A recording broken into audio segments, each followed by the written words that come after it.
Welcome, I'm the Deadwood Jedi. This is a Raid Shadow Legends video, and we're going to be starting a kind of a limited series here, right? I've been getting some responses on Patreon. I've been having people coming to me for some account work, and it opened my eyes to a possibility of a series that I think you guys might enjoy. Basically, we're going to take an account, this AJ Sather, and we're going to really, fix up all of his stuff. He came to me for that anyway, right? He's one of my Patreons, like these fine people that you see on screen. And, if you're needing an account work, there's links in my, bio, my pinned comment, my description of pretty much all my videos. So you can definitely do that as well. But he came to me asking for help with all of his teams, right? He's, like many people, has champions, but is lacking some on gear and is struggling with, figuring out how best to advance his account. So this is a service that I offer, and it's one of the ways that I'm able to continue to do this full time without putting out a video every single day, but I'm able to give you guys the quality that you appreciate. So what I thought I could do is take you through kind of the steps of me improving his pieces. So we're going to go ahead and we're going to have 5 or 6 videos here, where today I'm going to show you his clan boss team, and I'm going to show you what we did to give him an improved clan boss team, considering the gear, the champions that he has on his account. And then we're also going to go through the dungeons, each one, not today, but in the follow-up videos, we'll go through, each of his dungeons and progress him from there. His spider team, dragon team, ice golem team, fire knight team. And then finally, we'll finish off with arena as I try to build him a team that can hopefully, get him into gold. That's the goal. That's the goal of what we're trying to achieve here. And hopefully what you guys are going to be able to take from this is some, learning steps as far as progression with your accounts. Now, you might have a very advanced account. You might be an end game player that just enjoys watching my videos, and you might think, this is not going to be for me. Except the things we're going to be talking about are the foundational pieces for all the teams we build in this game, for how all these dungeons and stuff work. And understanding those foundational pieces, I think, is really important to being able to get creative and build some of the more advanced stuff with it, right? A lot of times we get so involved in okay, I do this and I do this and now I can farm this level or whatever. And we kind of forget how these dungeons work, how these teams work. And so I think having that foundational understanding, revisiting it, it's helpful for me, honestly, is good for everybody. So that's what this series is going to be, this kind of step-by-step series, so to speak. But today what we're going to do is we're going to be looking at the Myth Tower team. And I'm really excited about this because this is a team that I have not touched for a while, and it's a really, really cool clan boss team.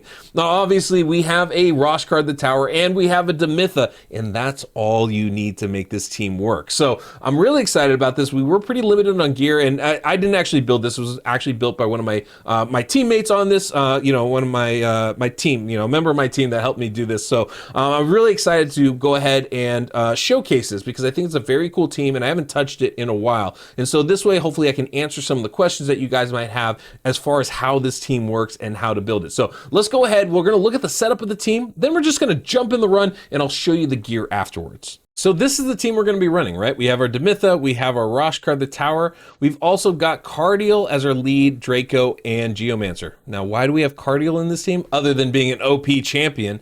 He also brings a speed aura, and that helps lower the speed requirements for this team and makes it much easier to attain. And we don't have great gear on this account, so that's definitely one of the things that we had to accommodate, is finding a way to lower the requirements. Not to mention, we know we're going to be working on all levels of this account, right? So we can't use all of our best gear just for clan boss. We need to make sure that we have enough to do the other things that we're going to have to get into. And since this is the first step, clan boss here, we have to be a little bit judicious. We have to be a little bit conservative with not only the gear that we use, but the silver that we spend on leveling it up. So what do we have? We got Cardiel here, 167 speed. He's going to have this team fully set for auto. We're going to open with the Heavenly Host. That's that ally attack ability. And then we're going to go into the Angel Song. And this is the one we need to happen regularly because the Angel Song gives us that block debuff ability. And that's what keeps this affinity friendly. You don't have to use Cardiel, but you do need someone that can block debuffs, preferably for 2 turns. At least if you want to go against Spirit. If you don't care about Spirit, if you're just worried about doing Void, you really only need a 1-turn block debuff and just need to make sure the right champion takes the stun so that they're covered by it. And that will work as well, right? But we'll talk about that as we get into the run here. As far as, we also have Draco in here doing Draco things. We've got Geomancer in here doing Geomancer things, and so we should get some good damage out of this. Even Demitha and Roshkar the Tower are both really, really good as well. I should say that there is a possibility with using Demytha in this comp, because she does extend the buffs, you can probably get away with a one-turn block debuff champion. You just have to time it a little bit, and again, you're really going to have to make sure the stun goes to the proper champion, because not everybody's going to be covered for the stun, and it can work on Spirit, but it's a little bit trickier. So a 2-turn block debuff champion, definitely the preferred choice. Guys, I always forget this right before we go into the run. I do need to remind you, because this is a long series, if you are interested in making sure you don't miss out on the next videos, please hit that notification bell and that subscribe button. It does make a world of difference for my channel. Certainly appreciate it. And if you enjoyed today's music, Soundstripe link is below in the pinned comment description. Use my code, save some money. Let's get into the run. All right, this is the run. It's a full auto run. It works pretty simply. We have Roshkar going on a 4-3 ratio, which means for every 3 attacks the clan boss makes, basically 1 cycle, for all 3 of his attacks, 1 cycle, right? So for every cycle the clan boss takes, Roshkar is going to take 4 attacks. It doesn't sync up until the start of the 3rd cycle. So it does take a little bit of time to make sure we're in sync. But once it does, Roshkar's going to take the first and the last turn before that first AoE after the stun. And what that's going to mean is he's going to place that block damage on that last attack. That'll cover everybody for the first AoE. And because it's a 2-turn block damage ability, it'll cover everybody for the second AoE as well. And then for that 3rd AoE, we have Demytha, who's going last in the turn order, slowest champion in this comp, and she'll place that before the stun. That keeps us completely damage free throughout this fight, right? We don't have to worry about it, completely unkillable. The thing we do have to worry about is the debuffs, right? Spirit affinity specifically, and the stun. In order to deal with that, we need a champion that can place block debuffs on it, preferably for 2 turns.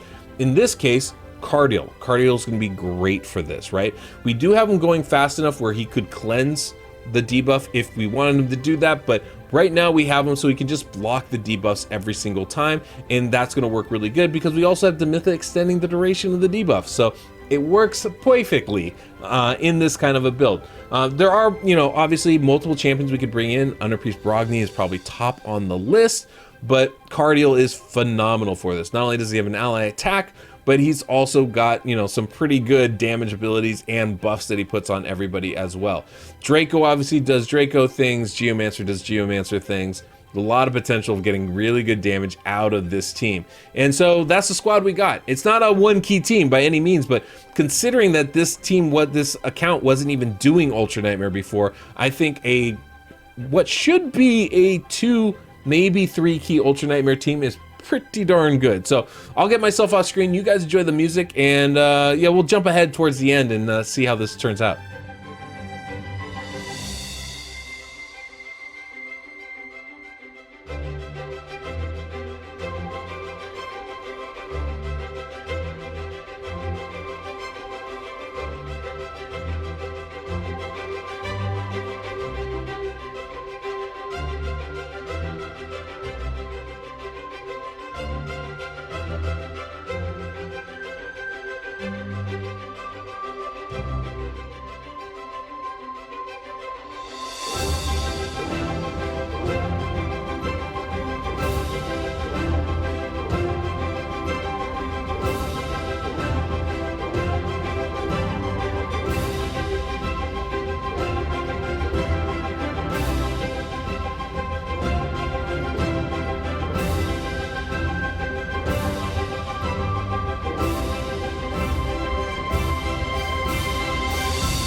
Man, so close to a 2 key. Oh, that's just ridiculous. Hey, 34.31 million is pretty darn good result, and it's not going to take a lot of gear upgrades, honestly, to improve this team. I mean, man, that's frustrating. That's frustrating, honestly. Honestly, all it's going to take really to improve this is turning a 5-star crit amulet into a 6-star crit amulet. It'll probably take us over that top there. But this is really close. This is obviously, I think, a very good result overall. And RNG is always going to play a little bit of a factor. So, probably we could have had a better run getting a 2 key. But, I think this is pretty great. Okay, so let's go ahead and look at the gear and the champion. So you kind of get an idea of why, this is a bit of a challenge of an account. Now, remember, we're not rolling up everything because we have a lot of account work to do, and we got to save the silver for it. It takes forever to acquire that, and I always require a lot of silver before I even do these account takeovers because I'm gonna spend it. Like, there's just always so much gear to roll, and we're gonna get better gear as we go along anyway. Not all this gear is worthy of being rolled up, but Clan Boss is the most important part of the game, so I'm going to try to use the best stuff that we have available for this. I don't want to use everything, but we definitely don't want to skimp on Clan Boss because you're going to get the best rewards out of it. It's the best way to progress your account. So anyway, we have Cardiel here. As you can see, his stats are pretty solid. 167 speed, 90% crit rate, and he does give himself that crit rate buff. 181% crit damage. He's doing some good work for us. 3,000 attack. Everything else is, really ancillary, not important. Masteries, we are going down the offensive tree and the defensive tree in a very Clan Boss style mastery build. We are going to be getting some counterattacks, not from actually, we're not going to get any counterattacks. There's really no reason to do this other than we can.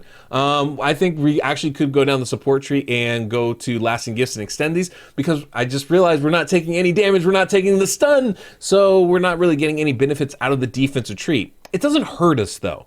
And one of the things is this is still a solid mastery just for other content in this game. So, keeping that in mind, this isn't a bad way to go by any means. If we were going down the support tree, we just want to make sure we're avoiding anything that gives us turn meter boosts, like, of course, rapid response, arcane celerity, cycle of magic, because we need the skills to go at a certain time. And we have to be careful with things like lasting gifts. Now, for Cardiel, lasting gifts would actually be a really good skill for her to take, him to take.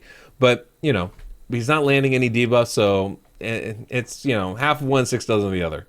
The other champion we have is Draco. Obviously, not everything's rolled up, right? We got an attack chest piece here. We could roll that up, add a lot of damage to our build. This is definitely a 2-key team. But what we have right now, 156 speed, 93% crit rate, 209 crit damage, 240 accuracy. Obviously, getting that crit cap would be nice, but we do get that buff from Cardiel, and it is being extended by Demytha. So definitely nice having, we don't really have to have everybody at a perfect crit rate to get the benefits for at least a majority of the fight. Have consistency would say let's crit cap it, and we're close enough where that's something where we would probably want to get to eventually, but considering where this team started, this is definitely going to be fine. All right, mastery-wise with Draco, we have him going down the offense tree and the support tree. This is going to help us give us more crit rate, help us extend those poisons since he is the only poisoner. For this type of a team, this is definitely going to be a better result. We're not getting counterattacks anyway. We already went over that. So support tree is definitely going to be more beneficial. Then, of course, we have Roshkar the Tower, fantastic champion. We got him at 229 speed here, 89% crit rate, 108 crit damage, and plenty of HP. With his build. You can see we still don't have everything rolled up on this champion. Mastery-wise, we have him going down the defensive tree and the offensive tree. Then, of course, we have Geomancer here. Again, not everything is rolled up. We definitely have room to improve this build. But as far as stats go, 157 speed, pretty decent attack, 340. Again, we got stuff to roll up, so that'll be over 4,000. 92% crit rate, not a lot of crit damage in this build. We do have good accuracy, though, which is the most important part. We're going to get the most damage out of Geomancer from his passive ability, not from his raw damage, though that can be good if we build it up. Mastery-wise, we have him going down the attack tree and the support tree. Again, same kind of concept as with Draco. And then very last, we have Demytha, of course, the one that makes this comp possible. I love this champion. She's so good! 152 speed. Basically has to be the slowest in this team, goes last in the turn order. 95% crit rate, good crit damage, and decent attack. She's not really much of a damage dealer. She only has one attack skill, period. So our real focus here is just making sure we get the speeds right. That's really all that matters. In fact, for other content, if you're thinking about using Demytha, it might make sense not to build her for damage whatsoever. Just prepare for the other content as long as you get her to the Clan Boss speeds. And then masteries, we got her going down the offense tree and the support tree down to lasting gifts to help extend the buffs that she does place on champions. And that's the champions. That's the team. I think it's a really successful team and a really good one. Now, there are a couple caveats when I'm building this for somebody else's account. One thing is, obviously, we are lackluster in gear, right? You can see how much stuff isn't rolled up. We don't have great stats on it. We didn't have crazy attack damage or anything on any of these champions, right? So obviously, we're a little bit limited in the gear we can use. Because of that, using somebody like Cardiel with a speed aura can be a really nice asset for this team. But there is a counter to that, and something that we have to be aware of, and something that If this was my account, eventually I would want to move beyond Cardiel. And what I'm talking about, of course, is that these champions are moving really slow. They're not going to be very viable for other parts of the game. And when I get to the dungeon parts, what's going to be next, it's definitely going to be a challenge, because if I want to use someone like a Draco, well, he's typically used as a setup champion in dungeons, placing that decreased defense and weaken. If he's going too slow, that means my damage dealers have to go slower, and that really can lower the threshold for the entire team, the potential of it. So there are some caveats to that. If I want to use Cardiel in, say, Arena, well, he's going pretty slow now. Definitely not going to be a blender team that I'm going to be able to use him in. So you have to understand how your champions work and where you're going to be able to use them in the parts of this game. But the number one important thing is got to be clan boss. And so it's worth sacrificing those things to make sure the clan boss team is successful. That's paramount to everything else. So that's what we're going to be focused. That's what we're focused on. That's what we did. That's why we used the champions we did at the speeds we did, because it gave us the best shot of being successful in this area of the game, which is the most important area of the game when you're still progressing in Raid Shadow Legends. Now, I should add a couple notes on this comp in particular. One, you definitely need some block damage champions if you're going to use this on Spirit Affinity, right? Not damage debuff. You need block debuff champions if you're going to use this on Spirit Affinity. That's going to be really important. So champions like Blind Seer, Underpriest Brogni, or Cardiel are going to be incredibly vital to making this work. You can also use a Doom Priest. You just have to make sure that Rosh card doesn't take the stun. That's also crucial. So on Red Affinity, that becomes more of an issue. There is guidance on this on the website, so I definitely encourage you to read the build on there, as well as check out the link so you can use the calculator and make sure you are properly speed tuned on this. As far as the DPS champions go, you can pretty much use whoever you want, right? We use Draco and Geomancer because they're OP and really good, but you don't have to use them. The things you just want to make sure you're bringing in is decreased defense and weaken. If you can add some poisons, add some HP burn on top of that, great. But really it's a decreased defense and weaken and getting as much damage out there as possible. Now, if you're really early game account, right, you probably don't have the damage builds. You can't get 200 crit damage on a champion like we did on Draco. In those cases, what you're looking to do is still get the decreased defense and weaken. That makes your War Master and Giant Slayer hits bigger, but then you're also going to want to make sure you bring in some poison champions, right? Now, Frozen Banshee's okay, but I would actually prefer a Kayle in this particular team because there's no counterattack. I might even prefer using, I don't know, there's a bunch of really good options out there, right? Aothar would be fine. There's plenty of champions out there that can make this type of team work. If you want to use Ninja, first step of Ninja, don't use Ninja. I'm sure you can make it work, but, you know, I'm just saying, his turn meter boost, it messes things up. So, you know, if you make sure you figure it out in the calculator before you try to do it. I don't think it's possible, quite frankly, in this team, or definitely not advisable. But, you know, buyer be warned. That's all I can say on that one. Anyway, guys, thanks for watching. Hopefully you guys enjoyed this. And yeah, oh, don't forget to hit that subscribe notification bell. Until next we meet, I'm the Deadwood Jedi.